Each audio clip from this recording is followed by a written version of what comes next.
Welcome back. Well, some of you saw a mysterious form of precipitation in the foothills today. I got an email here from Larry Wazlewski, and before I even opened up the photos that were attached, he said, you're going to love these shots of snow, maybe ice, maybe hail in the foothills today. Came down like a rain shower. I could hear it hitting the skylights, but then it looked a little different, almost like styrofoam beads from a beanbag chair. I needed read no more. I didn't have to look at the pictures. I knew exactly what he was describing, snow pellets.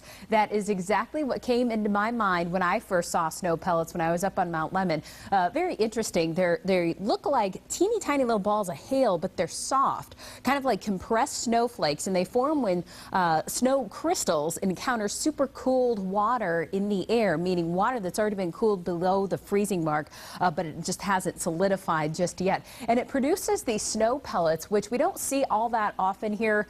I wouldn't call them rare, but boy, I tell you what, when you see these things, you know you're looking at something very, very interesting, and Larry certainly did. So thank you for taking the time to send those in. Mark took these photos of the fog this morning near Gates Pass. Something eerie about the saguaro, just kind of off in the fog there. Alex took this of fog in the foothills area, and the Garcia Estrada family playing in the snow in Williams, Arizona over the weekend.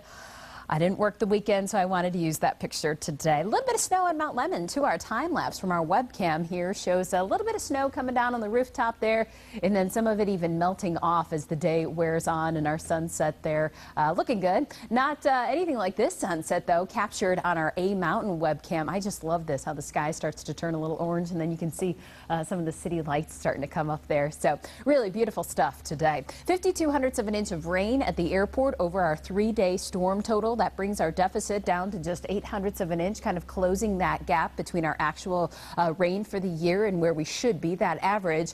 Our high today, 16 degrees below our average, just 48. We started the day below freezing with 31. We're now at 48, or our high rather, in Tucson, 48 degrees, 40 for Wilcox, 43 Sierra Vista. We're now at just the inversion of that.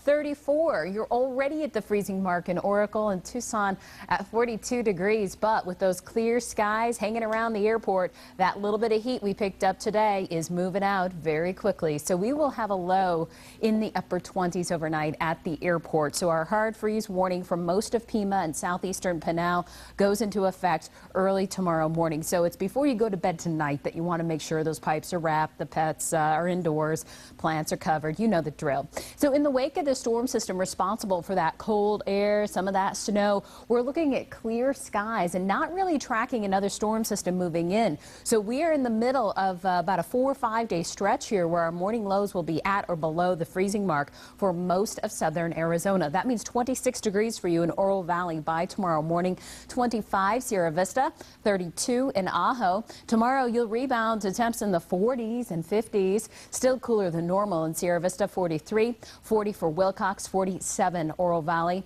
Tucson tomorrow morning at the airport, 28 degrees, 22 Oracle. Tomorrow, Oracle a high of 40, 45 in Benson. Your 7-day forecast holds temps in the 50s here the next 2 days. High temps, mind you. Overnight lows below the freezing mark, and then we'll start to warm up as we make our way through Friday, Saturday, and Sunday. Temperatures in the low to mid 60s. KGUN 9 on your side at 6. We'll be right back.